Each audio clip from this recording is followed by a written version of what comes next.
4 do Evangelho de João, do versículo 31 até o versículo 42. Diz assim: nesse ínterim, os discípulos lhe rogavam, dizendo: Mestre, come. Mas ele lhes disse: uma comida tenho para comer, que vós não conheceis. Diziam então os discípulos uns aos outros: ter-lhe-ia porventura alguém trazido o que comer? Disse-lhes Jesus: a minha comida consiste em fazer a vontade daquele que me enviou e realizar a sua obra. Não dizeis vós que ainda há 4 meses até a ceifa? Eu, porém, vos digo: erguei os olhos e vede os campos, pois já branquejam para a ceifa. O ceifeiro recebe desde já a recompensa e entesoura o seu fruto para a vida eterna. E destarte se alegram tanto o semeador como o ceifeiro, pois no caso é verdadeiro o ditado: um é o semeador e outro o ceifeiro. Eu vos enviei para ceifar o que não semeastes. Outros trabalharam e vós entrastes no seu trabalho. Muitos samaritanos naquela cidade creram nele, e em virtude do testemunho da mulher que anunciara, ele me disse tudo quanto eu tenho feito. Vindo, pois, os samaritanos ter com Jesus, pediam-lhe que permanecesse com eles, e ficou ali 2 dias. Muitos outros creram nele por causa da sua palavra, e diziam à mulher: agora já não é pelo que disseste que nós cremos, mas porque nós mesmos temos ouvido e sabemos que este é verdadeiramente o Salvador do mundo. Glória a Deus. Queridos, nós lemos aqui uma porção agora de João Evangelho, capítulo 4, já bem no finalzinho, depois que Jesus já havia conversado com a mulher samaritana, e a mulher então, tendo recebido de Cristo a revelação de quem ele era, diz a Escritura que ela então correu, entrou na cidade e anunciou aos homens daquela cidade a experiência que ela havia tido, anunciou a Jesus Cristo, dizendo: olha, eu encontrei o Messias. E nós já estamos, salvo engano, há 4 semanas, hoje faz 4 semanas, que nós estamos aqui neste episódio da mulher samaritana, nesse episódio do Evangelho de João. É importante que nós venhamos a levar em consideração, nos recordar do princípio do Evangelho. Por que nós temos que nos recordar do princípio do Evangelho? Isso porque a cada dia eu estou mais convencido de que a Escritura ela precisa ser lida, precisamos lê-la e refletir sobre o seu conteúdo com um coração muito centrado e como quem busca de fato encontrar a verdade. Não podemos pensar jamais que o simples fato de você ter nas mãos a Escritura Sagrada e de você ler as Escrituras, seja em qual for a página, qual for o livro, ou o capítulo, ou o versículo, não devemos com isso pensar que nós temos a verdade ou entendemos a verdade. O fato é que a Escritura, ela é um meio divino, ela não tem um fim em si mesma. Antes, como o próprio Cristo declara acerca das Escrituras, diz que as Escrituras, elas testificam acerca dele, e sendo ele próprio a verdade de Deus. É por isso que nós costumamos fazer uma certa distinção entre Escritura, Bíblia e Palavra de Deus, sempre levando em conta que a Palavra de Deus, que é o próprio Cristo, que é de fato aquilo que nos salva, que nos liberta, que nos santifica, que nos transforma. É o que cura o homem. Jesus disse: conhecereis a verdade e a verdade vos libertará. Então nós não podemos simplesmente tomar a Escritura religiosamente como quem tem ou teria com isso a garantia de compreender a verdade. Até mesmo porque eu costumo ressaltar, também nós temos falado isso com bastante insistência nos últimos dias, que nós encontramos 4 evangelhos: Mateus, Marcos, Lucas e João. E são 4 evangelhos porque foram livros escritos acerca de Cristo, da boa notícia, que Cristo é o Filho de Deus, de que ele veio, escrito por 4 pessoas distintas, 4 perspectivas diferentes, mas o que deve prevalecer não é o número de palavras ou o número de eventos que cada um colocou. Não devemos estar atentos às questões topográficas, as questões geográficas, as questões meramente históricas, mas devemos nós extrairmos e abstrairmos o sentido das palavras de Cristo, em tudo aquilo que ele disse, qual é a verdade que ele ensina, que ele transmite, uma vez que somente conhecendo a verdade é que nós somos libertos. Então nós temos que tocar esta verdade e não simplesmente tomar a história. Digamos, a história da mulher samaritana é uma história bonita, uma história belíssima, mas a pergunta que se faz é: o que este evento da mulher samaritana, do encontro de Cristo com a mulher samaritana, o que ele nos ensina? O que Cristo quer nos transmitir, o que o Espírito da verdade quer nos ensinar, a partir do momento que inspirou a João, o apóstolo, para que ele, dentre tantos eventos que aconteceram, ele pudesse selecionar 7 sinais, para que esses 7 sinais representassem, demonstrassem o Evangelho, não um Evangelho, mas o Evangelho de Jesus Cristo. E a nossa insistência nisso é para que, uma vez que nós toquemos essa verdade, nós estamos na expectativa de que ela esteja causando mudanças profundas, ainda que seja lentamente, porque o tratamento não é alopático, o tratamento é homeopático, é lento, é orgânico. A verdade vai sendo ensinada, vai sendo recebida, vai sendo absorvida, e isso, pouco a pouco, essas verdades de Deus, elas vão mudando a nossa constituição, no sentido de gerar em nós uma nova consciência acerca de Deus, uma nova consciência acerca do mal, uma nova consciência acerca da criação, uma nova consciência acerca de nós mesmos. E é essa nova consciência que certamente é o que vale. A única coisa que vale em nossas vidas é aquilo que é gerado pelo poder da palavra de Deus, o que nos transforma e nos faz uma nova pessoa. Tenho certeza que todos nós carecemos de cura, muita cura. E então nós precisamos nos ater a esses aspectos orgânicos da verdade, razão porque nós denominamos, inclusive, o Evangelho de João como sendo o Evangelho orgânico de Jesus Cristo. Ok? Bem, depois de termos falado muito acerca da mulher samaritana, porque o enfoque até então era a mulher, como que Cristo entrou numa cidade, numa aldeia de samaritanos, numa terra chamada Sicar, e ali ele se depara com uma mulher que acaba se tornando um protótipo, um modelo do que são todos os homens em todos os lugares, em todas as épocas. A mulher samaritana não é simplesmente, no Evangelho de Jesus Cristo, uma mulher. É verdade que Jesus Cristo teve um encontro com uma mulher samaritana, mas observa que a partir do momento que aquele episódio ele foi coligido entre tantos e colocado dentro das Escrituras, e nisso consiste exatamente a inspiração das Escrituras, é como que o Espírito sopra sobre o profeta, sobre o apóstolo, sobre o servo de Deus, para que ele possa então colher aquele episódio especificamente e coloque nas páginas das Escrituras, para que aquele episódio nos fale algo. De modo então que a mulher samaritana, uma vez que ela está contida, o seu episódio nas Escrituras, agora ela é maior do que ela mesma. A mulher samaritana, ela é apenas um tipo, para, mediante a história dela, a situação dela, a condição dela, disso falamos abundantemente, nós possamos aprender algo sobre nós.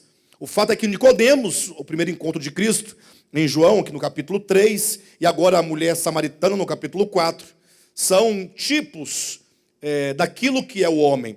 Nós vamos encontrar depois ainda no capítulo 4, a Jairo e a sua filha. Vamos encontrar uma multidão sedenta, o faminta no capítulo 5, a multidão sedenta no capítulo 5, no 6 a multidão faminta, no capítulo 7 a multidão sedenta, no capítulo 8 uma mulher pega no flagrante ato de adultério, no capítulo 9 um cego de nascença.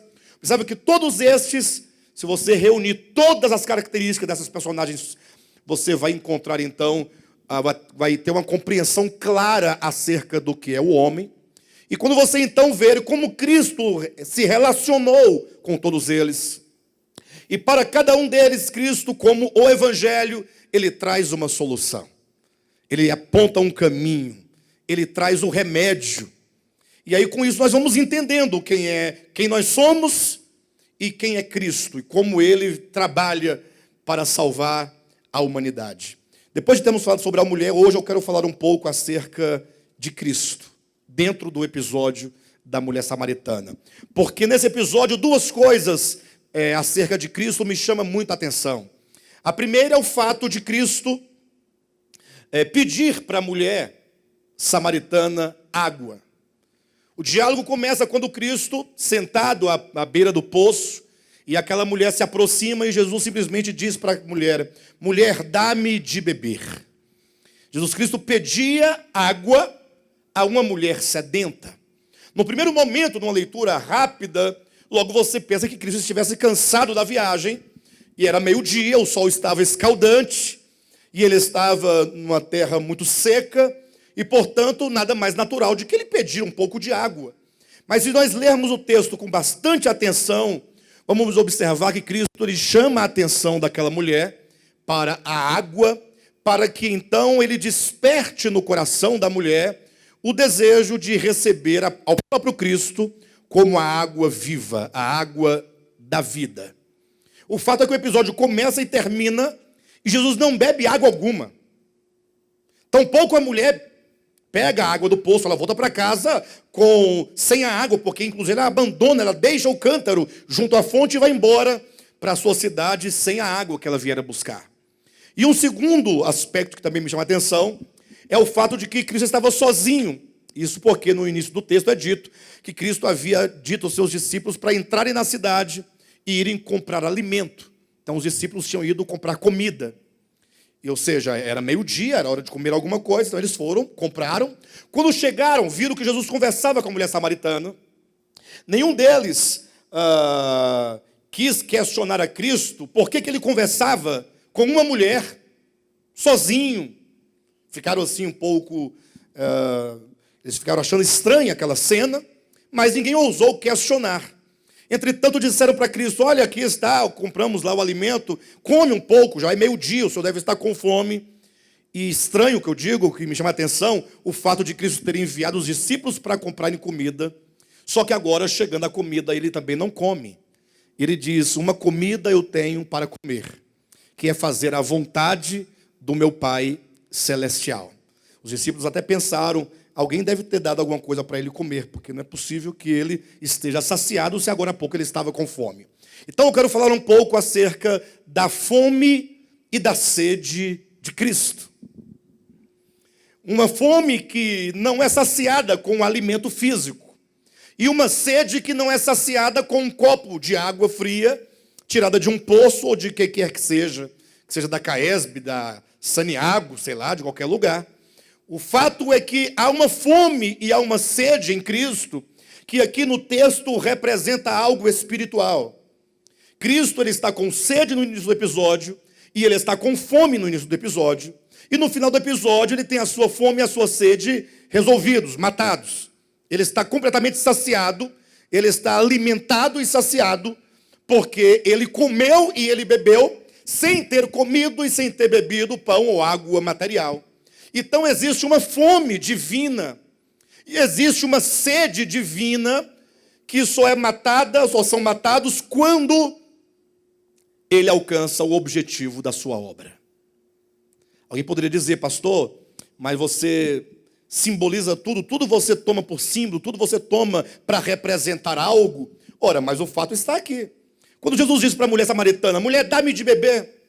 E ela então diz: como você me pede de beber se eu sou mulher e sou samaritana e tu não tens um balde para pegar essa água? Como é que tu ainda pedes, dá-me de beber?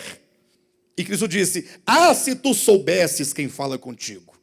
Observa que ele não está interessado na água, literalmente falando. Mas se tu soubesses quem fala contigo, se tu conheceras o dom de Deus e quem é o que te pede, dá-me de beber, tu lhe pedirias água viva e tu então nunca mais terias sede. Então ele está falando de uma sede espiritual e, portanto, também está falando de uma água espiritual. Semelhantemente, ele havia dito para comprar alimento.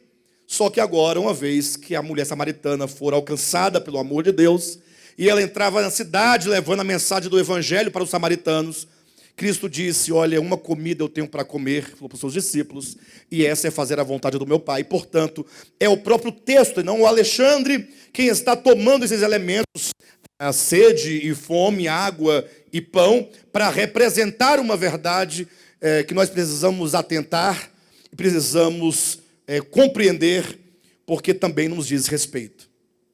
Infelizmente, hoje em dia as pessoas lutam para a manutenção das suas religiões. Ou seja, as pessoas têm um credo, elas acreditam numa certa modalidade, numa certa forma do que eles chamam de verdade, e então eles lutam para que eles consigam alguns adeptos da sua religião. Isso é muito facilmente visto na experiência evangélica. Como que os cristãos evangélicos lutam para ganharem pessoas para as suas instituições. Quanto mais pessoas, maior o número, maior a expressão, mais eles entendem, estamos ganhando almas para Jesus. Mas o fato é que quando Cristo veio, Ele não veio montar uma instituição, Ele não veio montar uma religião, Ele veio para o mundo. Capítulo 1 de João é muito claro, quando nos diz abertamente que Ele veio para o que era seu. Ou seja, se você ler o capítulo 1 de João, é dito que o verbo, que é Deus, Ele criou o mundo. E todas as coisas foram feitas por intermédio dEle. E sem Ele, nada do que foi feito se fez. E, portanto, a vida que vivifica este mundo e traz à existência todas as existências é o próprio Cristo, que habita o homem. E é que este homem, por fim, na sua queda, enchendo sua mente, seu coração de trevas, não reconheceu esta vida e essa luz dentro de si, de modo então que foi necessário que o próprio Deus e a própria vida interviesse no mundo dos homens, e o verbo se fez carne, e o verbo veio para o que era seu, para aquilo que lhe pertencia. Então ele vem para salvar o homem, a despeito de quem quer que seja. Só que aquilo que lhe pertencia, os homens que lhe pertenciam, não o receberam. Então, a obra de Cristo, toda ela, como está bem resumida lá no capítulo 3, versículo 16 de João, Deus amou o mundo de tal maneira que deu o seu Filho unigênito, para que todo aquele que nele crê não pereça, mas tenha a vida eterna. Veja, Deus amou o mundo. Então, quando Cristo entra no mundo, Ele vem com o objetivo de salvar. Ele próprio declarou que o Filho do Homem não foi enviado para condenar o mundo, mas para que o mundo fosse salvo por Ele.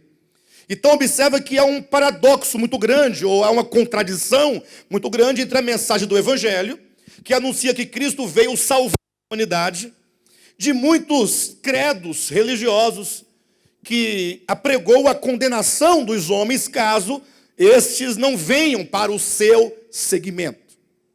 E essa fome e essa sede de Deus, portanto, estão intimamente ligadas à obra que Ele veio realizar. Quando foi que a sede de Cristo foi saciada? Quando foi que a fome de Cristo foi saciada? E quando é que Ele tinha sede?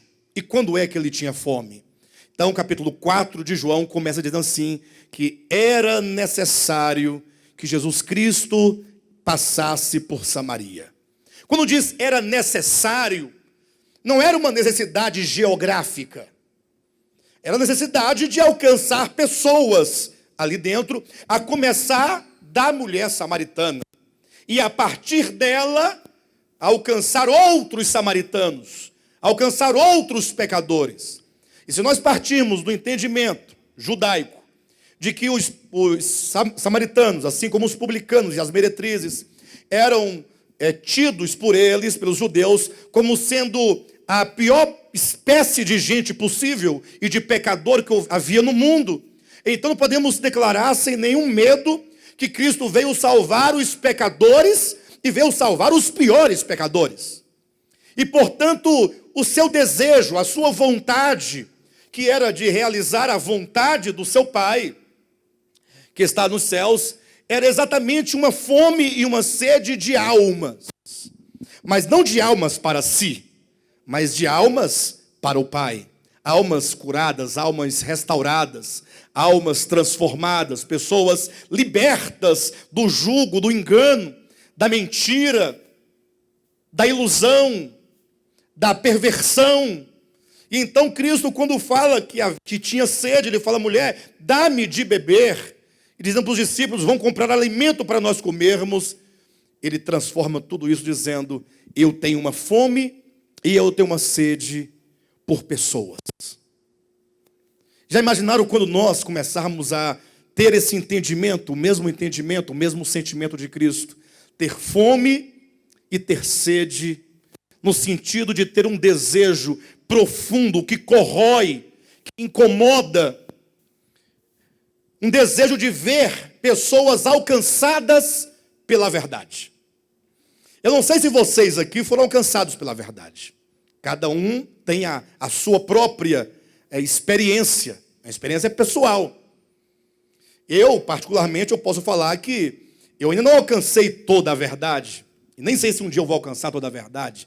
Mas eu tenho na minha experiência o fato de que eu tenho experimentado pouco a pouco. E o que agora me mantém animado e me mantém ainda, embora cansado, embora sobrecarregado no sentido das atividades que nós temos, mas o que me motiva ainda é o desejo.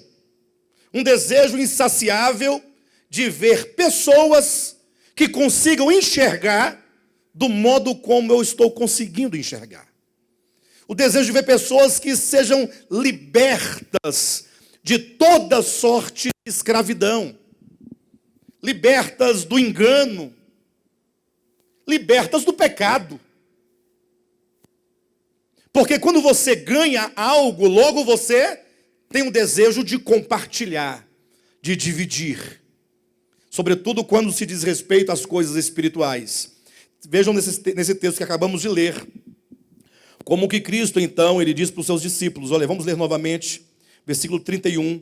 Nesse ínterim, os discípulos lhe rogavam, dizendo: mestre, come. Mas ele lhes disse: uma comida tenho para comer que vós não conheceis. Diziam então os discípulos uns aos outros: ter-lhe porventura alguém trazido o que comer? Disse-lhes Jesus: a minha comida consiste em fazer a vontade daquele que me enviou e realizar a sua obra.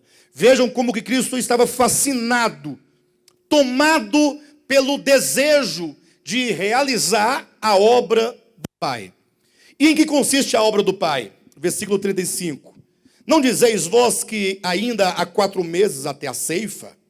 Veja como Cristo vai tomando todas as figuras, ou melhor, todas as coisas objetivas que estão ao seu redor, seja o poço que está à frente dele. Agora ele olha para os campos, e os campos já estão se preparando, sendo preparados para serem colhidos.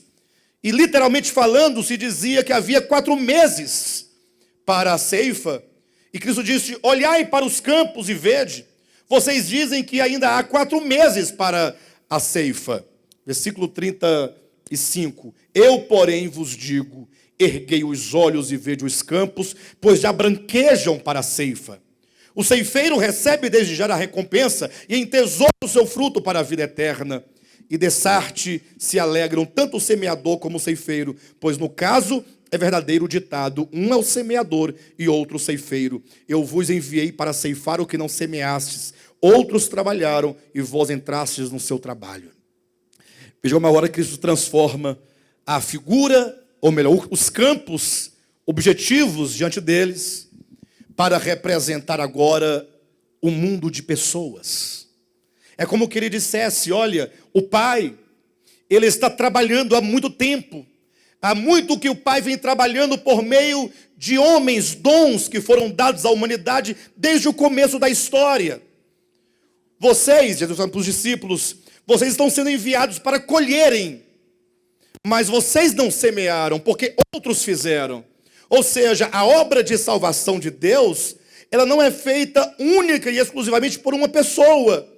Mas no decorrer da história, muitos instrumentos de Deus foram usados. Podemos falar desde o começo da humanidade que os semeadores estão semeando a verdade, e essa verdade chega um momento que ela vai ganhando os corações e as mentes, e Cristo diz: olha, vocês precisam agora saírem a campo para levar esta mesma verdade, para que assim como esta mulher samaritana teve a experiência de ter o encontro com a verdade, e a verdade a libertou, a verdade transformou a sua vida, o evangelho mudou o seu coração, a sua mente, ela agora é uma mulher curada, e imediatamente ela se torna um instrumento da providência divina, para agora também levar esta verdade a outros, como é dito que ela entra na cidade e vai apregoar o evangelho que ela havia recebido.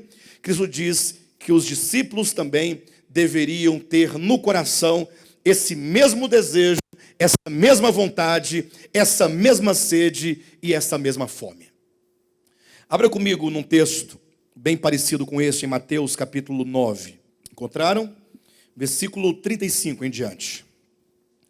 E percorria Jesus todas as cidades e povoados, ensinando nas sinagogas,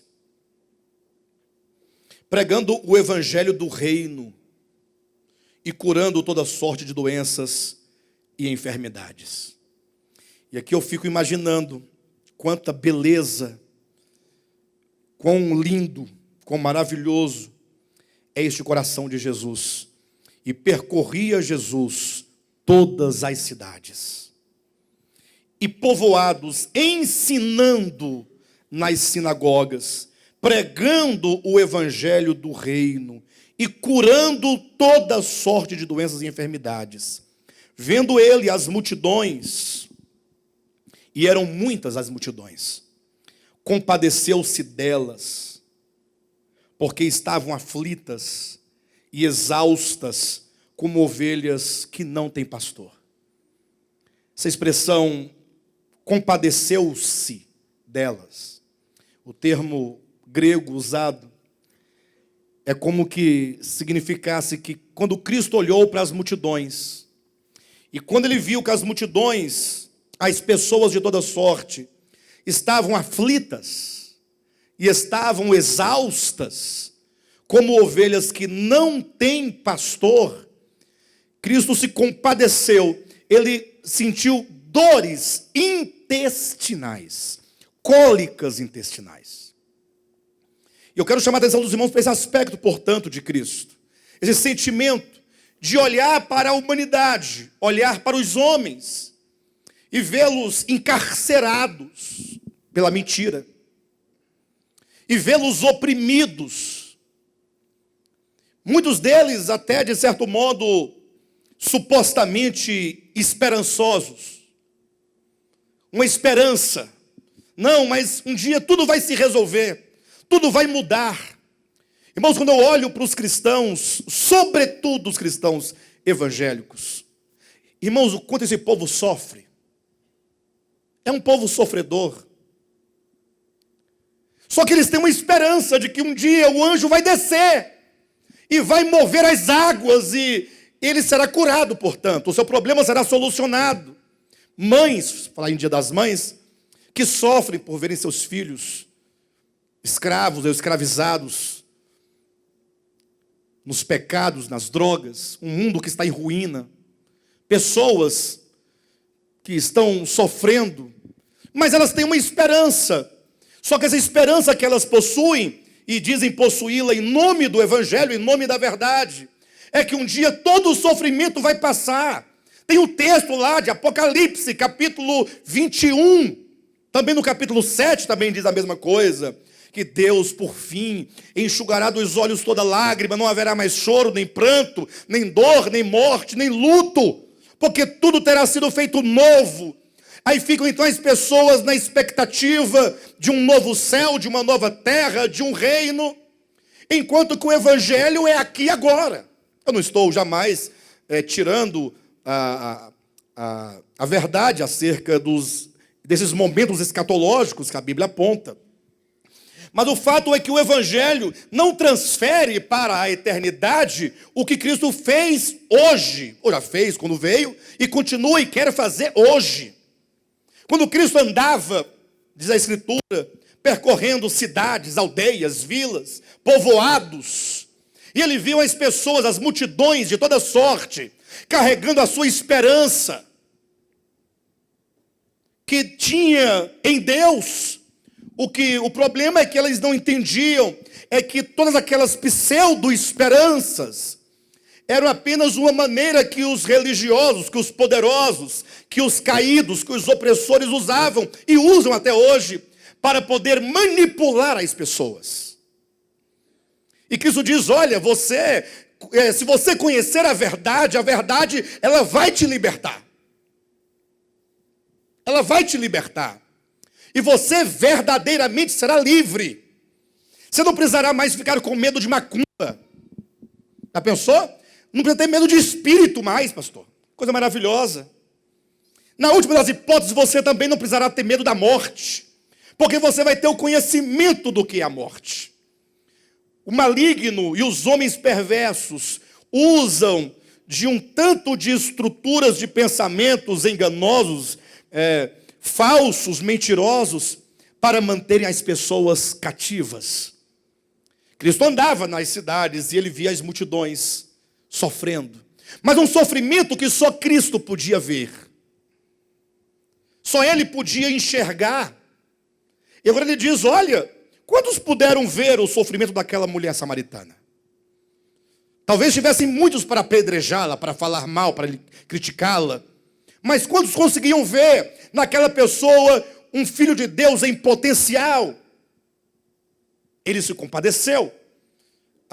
Ele sentia dores profundas quando via a sociedade, a humanidade oprimida. Sem pastor, significa sem alguém que fosse maior no entendimento, para poder orientar corretamente, para poder cuidar, para poder direcionar. Hoje em dia acontece exatamente o oposto. Se Cristo via as multidões como ovelhas que não têm pastor, hoje em dia as multidões estão cheias de pastores. Mas os pastores estão na mesma condição, não todos, mas uma boa parte deles, se vê claramente, estão como naquela situação de que diz lá o texto de João capítulo 10, aqueles que entraram no aprisco, mas não entraram pela porta, eles saltaram, por isso eles são salteadores. Entraram não para cuidar das ovelhas, não para alimentar as ovelhas, não para cuidar das ovelhas, mas entraram para matar a ovelha, para arrancar a lã da ovelha, para arrancar o couro da ovelha, para fazer um churrasco da ovelha.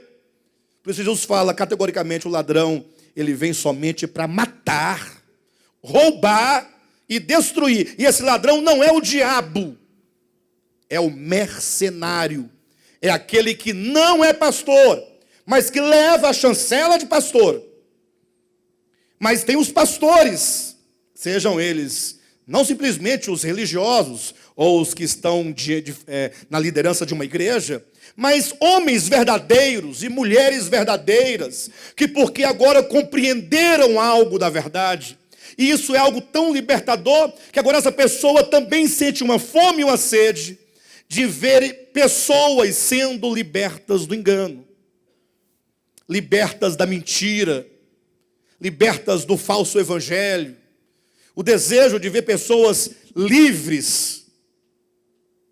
Mas para ser livre, é preciso que a verdade chegue ao seu coração. Por isso Cristo vai convidar então, versículo 37 de Mateus capítulo 9, e então se dirigiu a seus discípulos, a seara, na verdade, é grande, mas os trabalhadores são poucos. E é de se estranhar quando chega nesse ponto, lendo nos dias de hoje esse texto. Rogai, pois, ao Senhor da seara que mande trabalhadores para a sua seara. Porque hoje em dia, me parece que é totalmente o oposto. Nós vemos muitos trabalhadores, vamos entender isso que eu estou dizendo, se dispondo a trabalhar na obra e pouco espaço. Parece que há uma inversão. Talvez aqui não se vê muito isso, devido ao modelo, mas quem conhece o modelo da igreja evangélica institucionalizada sabe da avidez com que as pessoas querem um espaço para trabalhar. Muita gente, eles lutam por um cargo, lutam por um lugar, lutam por uma posição. Há muita gente querendo fazer pouca coisa. Aí tem que ficar inventando coisas e mais coisas para serem feitas.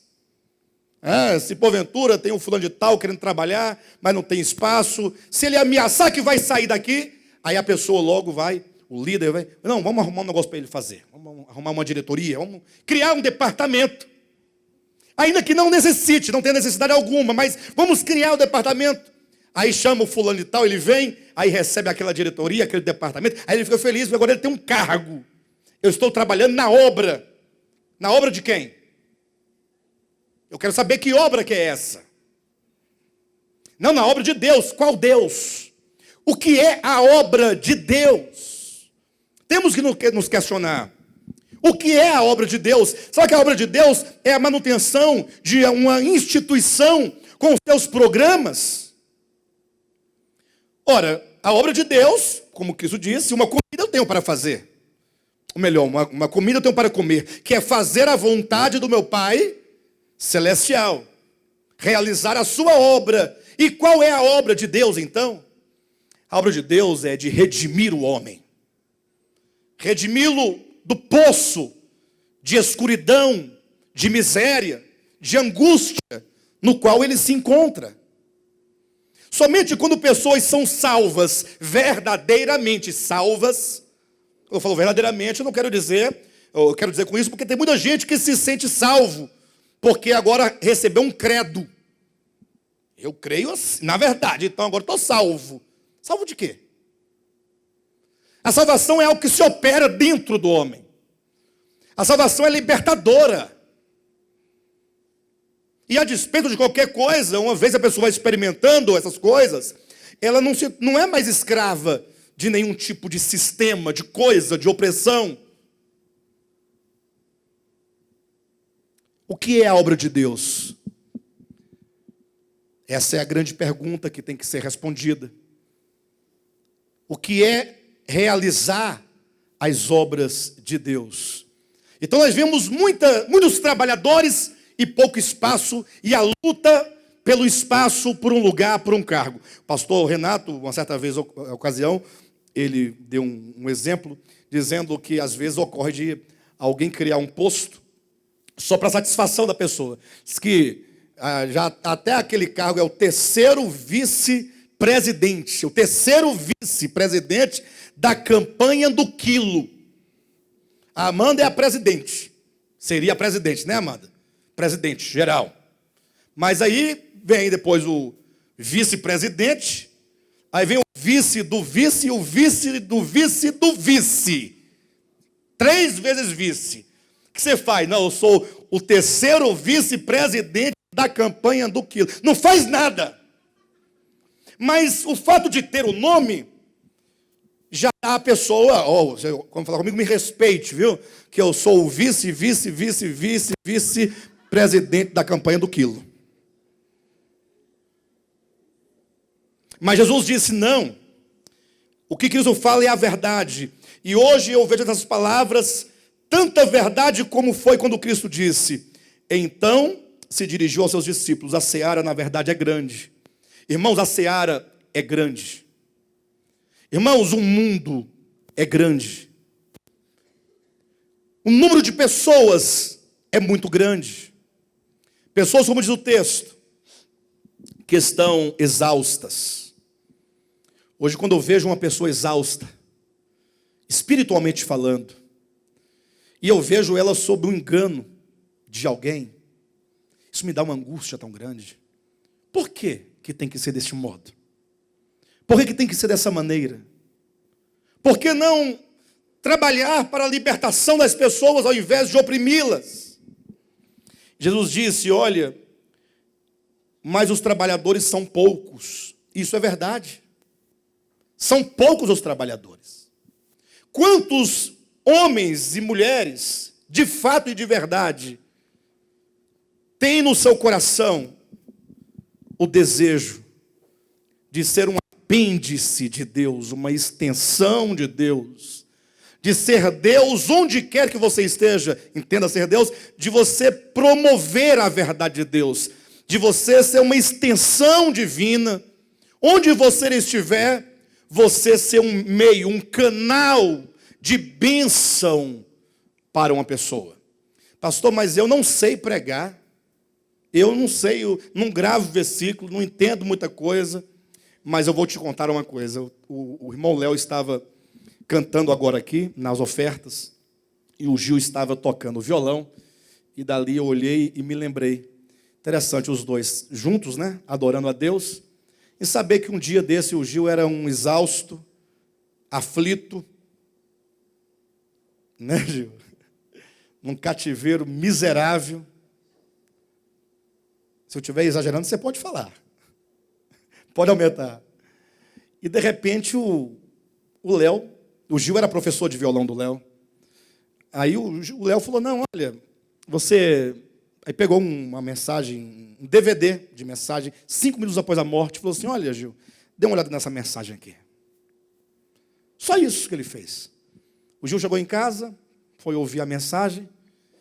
Quando dá no meio da mensagem, está lá o Gil sentado no chão, salvo engano, agachado, não sei se eu estou confundindo algumas histórias. Mas o fato é que na mensagem mesmo ele se deparou com algo, porque ele teve uma experiência da morte da mãe dele, não foi isso? Está certo ou não? Foi depois? A morte da sua mãe? Ou estava num processo de enfermidade? No meio? Então o tema da morte foi uma coisa que chamou a atenção dele. Ele começou pela morte.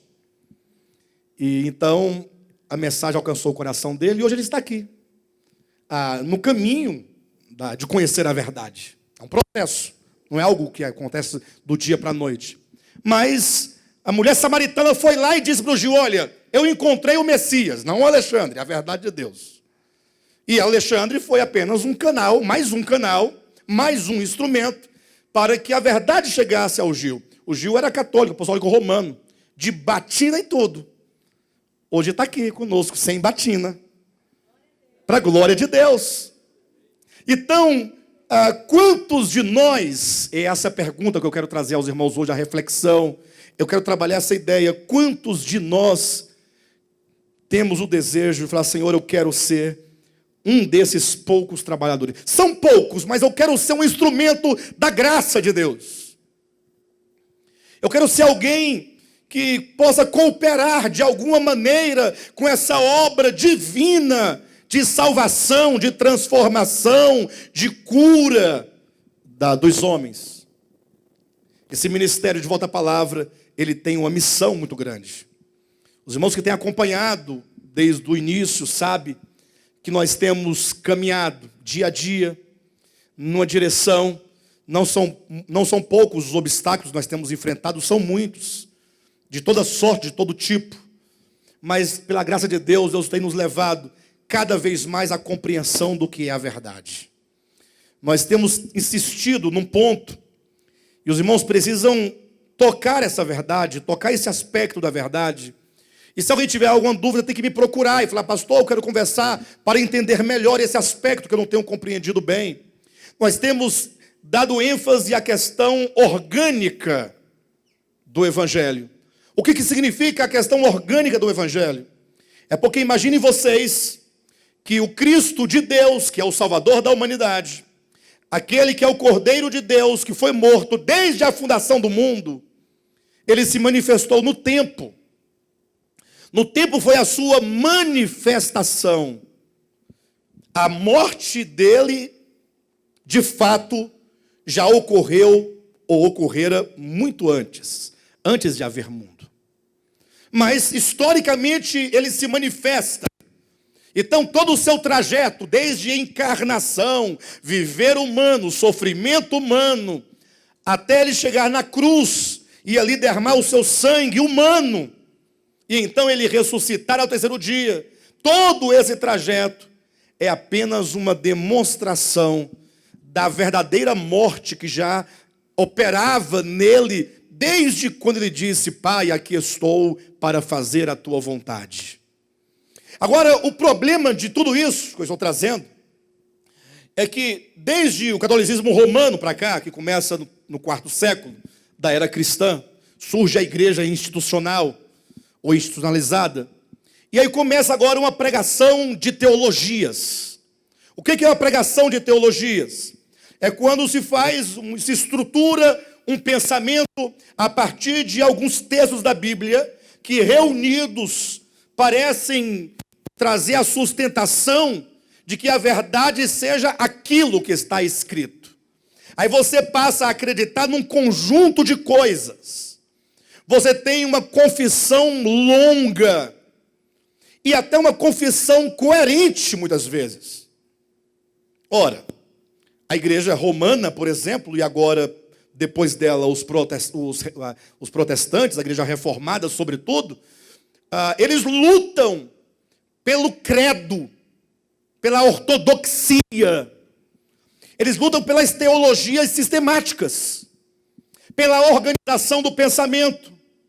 Eles já fizeram simpósios, concílios, debates, disputas. Pessoas morreram nessas lutas. Em razão de quê? Você acredita deste modo ou daquele outro modo? Como é que você acredita? Mas em tudo isso nós não vemos o Evangelho enquanto o poder de Deus mudando vidas. Então de nada vale você ter uma confissão que exalte os aspectos da verdade, se essa verdade não for desencadernada e agora encarnada em você. De nada vale. Há pessoas dizendo, estou salvo porque Jesus morreu por mim. Eu digo, glória a Deus que Cristo morreu por nós, isso é uma grande verdade. Isso é um fato do Evangelho. Agora, a pergunta que se faz é, você experimenta essa salvação? Ou será que tem pessoas que estão manipulando, tomando a verdade reta de Deus, que está registrada, para apenas te controlar, te seduzir, te manipular, te induzir? E não nos tirar, então, dessa visão material de uma fé meramente confessional, para então nós termos uma fé viva. Ou seja, nós somos chamados agora para entender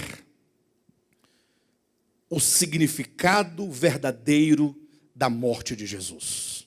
O significado. A história já diz que ele morreu, nós cremos, nós sabemos. Agora em que consiste a morte de Cristo? E em que consiste a sua eficácia? O que tem de gente descambando para o abismo, dizendo, eu estou indo para o céu, porque creio na morte de Cristo. E ele não entendeu o que é a morte de Cristo. Não entendeu. Ele não sabe que a única coisa que pode salvar o homem é exatamente o próprio Cristo, no despojamento do ser. Quando aquele que era, sendo Deus, ele entra num processo de incursão ao mundo, em que cada descida, cada movimento é uma manifestação do abrir mão do ser. É um desconstruir, é um abrir mão de si, é um não apegar-se ao fato de. E ele abrir mão de tudo isso para que haja um esvaziamento completo do ser, para que isso seja o remédio contra a queda. O que é o remédio? O que é a queda? É o espírito oposto ao do Cristo de Deus. É aquele que não é apegar-se ao fato ou à ilusão de querer ser. Assim como Lúcifer foi dizendo, eu subirei acima das estrelas. Essa ascensão do ego não é uma ascensão espacial, no espaço, mas é um crescimento interior, uma massa que vai sendo levedada, um ego que vai nascendo, o desejo de ser. E agora isso passou aos anjos que caíram com ele, e passou aos homens também. Aí vem Cristo agora para morrer, mas não é dizendo, olha, o sangue que caiu, aquela gotinha vai te salvar. Não, é esse Espírito de Cristo que salva. Razão porque no Evangelho é dito. Quando Cristo ordena os discípulos a pregarem o Evangelho, diz, anunciem que eu morri por eles. E introduzam a todos que crerem no caminho da verdade mediante o batismo. Por que o batismo? Estaria Cristo preocupado com um rito? Ou estaria ele dizendo que o verdadeiro crer neste evangelho, para que o evangelho tenha total eficácia de salvação nessa pessoa, é que essa pessoa, ela agora é unida a Cristo na sua morte. E, portanto, ela é unida a Cristo nesse mesmo processo de esvaziamento e de abrir mão de toda sedução, de toda ilusão, de achar que é algo sem ser. E é um processo doloroso. O evangelho, ele pressupõe sempre morte. E pressupõe a morte como condição necessária para a ressurreição.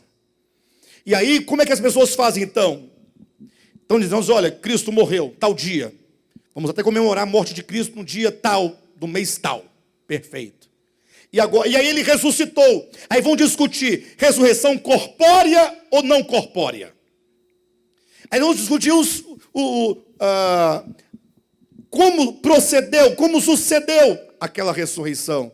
Aí uns dizem, não, eu não creio na ressurreição, o outro, não, acredito que foi dessa maneira.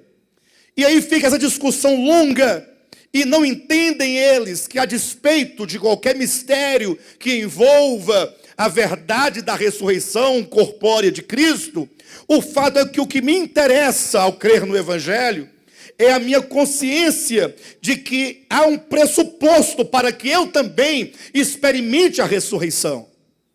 E experimentar a ressurreição não simplesmente do corpo físico, isso é o de menos, ainda que seja verdadeiro, que faça parte de todo o processo, mas a ressurreição, que é exatamente o novo nascimento, uma experiência de uma nova vida, após ter a experiência de ter morrido para a velha vida.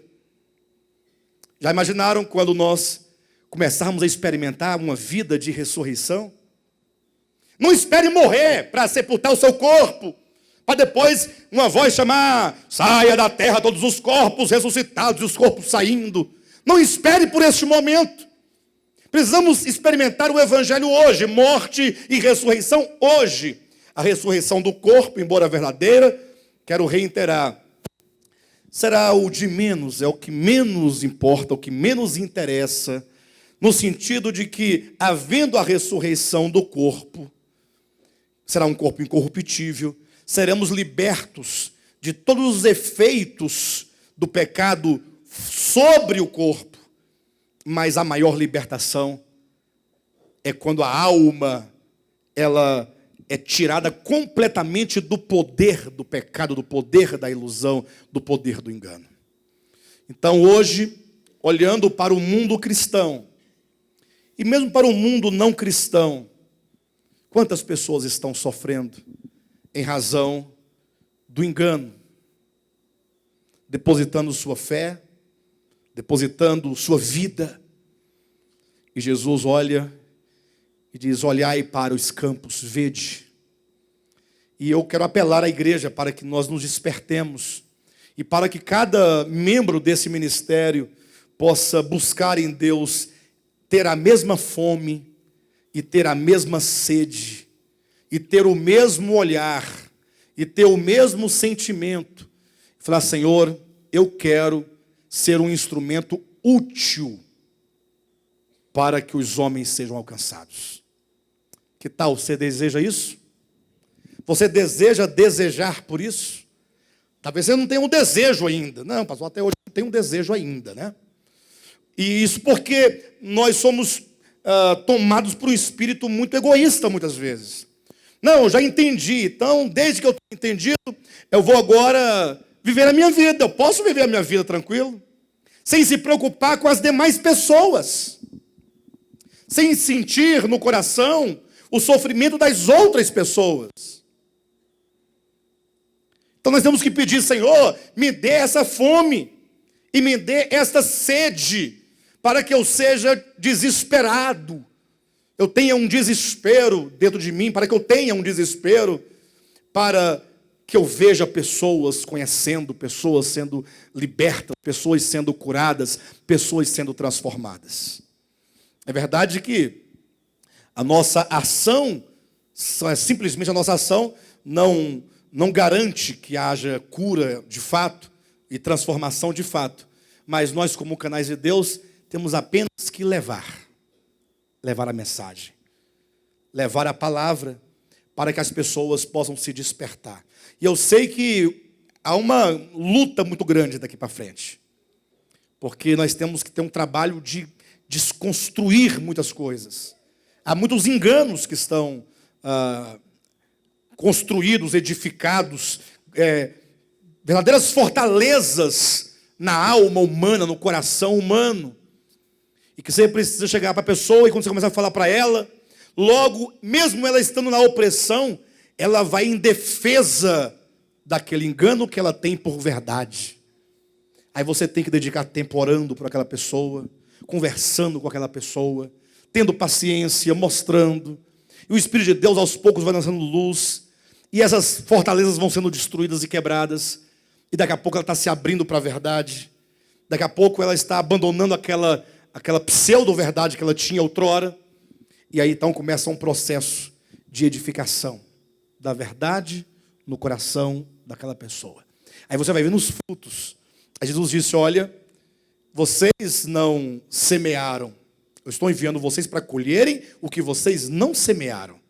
Agora, uma coisa é certa, tanto o semeador quanto o ceifeiro, ambos participam dos frutos. Ambos terão a sua recompensa, terão o seu galardão. Se os irmãos quiserem ampliar esse entendimento, poderão ler em casa a primeira carta de Paulo aos Coríntios, capítulo 3, quando o apóstolo Paulo, falando acerca da edificação da casa de Deus, ele fala acerca de grupos facciosos, líderes, mesmo na igreja de Cristo, mas que estavam criando seus partidos. Uns diziam, eu sou de Paulo, outros eu sou de Cefas, o outro eu sou de Apolo. E nesse contexto é que o apóstolo Paulo vai ensinar dizendo que muitas vezes verdadeiras pessoas que estão ali pensando que estão fazendo o bem, por falta de uma compreensão da verdade, elas estão destruindo o santuário de Deus. Então é urgente que, se porventura nós recebemos de Deus alguma coisa, que nós então sejamos um canal de bênção.